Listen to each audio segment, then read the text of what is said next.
The National Union of Metalworkers of South Africa has been bleeding members in various sectors and says the Section 189 process to retrench has been abused. The union has taken issue with developments at major companies such as Aspen Pharmacare, ArcelorMittal and at Ford SA. General Secretary Evan Jim says they'll approach the Labour Court. They must not retrench any single worker, and that fixed-term contracts must be made to be permanent, and we will be filing that application today so that we can challenge the current retrenchment, because it has no basis from where we are sitting. In NUMSA, we already won in court. We are defending the victory of a court. Clearly, NUMSA CEO Gobas does not respect the rule of law. He's been told by the court, Gobas, that he must reinstate those workers. He must go to a consultation, meaningful consultation with the union. The union has threatened to strike in the automotive sector over a stalemate with 7 original equipment manufacturers represented by the Automobile Manufacturers Employers Organization. NUMSA started the negotiations at 9%, with the latest offer from the employer sitting at 7% for the first year and 5.5% for the following 2 years. Consumer inflation is currently sitting at just over 3%. Jim says this is rejected. The union has now obtained a certificate to strike.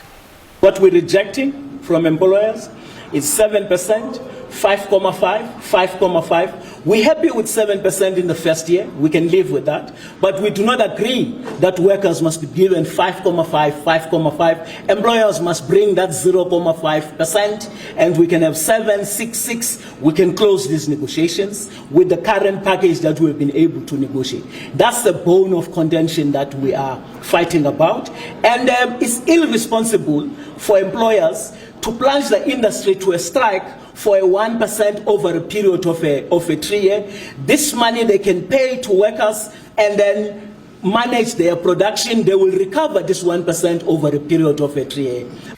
The original equipment manufacturers, including Toyota, VW SA, BMW SA and Mercedes-Benz, which are represented by the Automobile Manufacturers Employers Organization, employ more than 30,000 workers. NUMSA has challenged the companies to disclose their financials for transparency.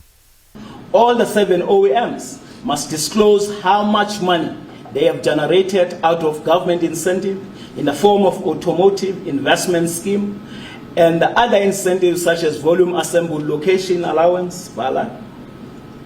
That's the first declaration we said, a disclosure they must make. We also said that the auto industry must also disclose how much money it has made out of generated credit certificate, which are used to offset duties and bring cars that are not locally assembled but are sold in the same local market. The union also wants National Treasury to intervene, accusing some companies in the private security sector of defrauding workers by deducting money for medical insurance and pension fund, but failing to pay these amounts over to the respective service providers. NUMSA says it is looking to action the strike certificate in the auto sector if the employer remains stagnant on the 5.5% offers in the second and third year. The union will also be looking to the courts for a favorable outcome in their retrenchments litigation. I'm Katla for SABC News in Johannesburg.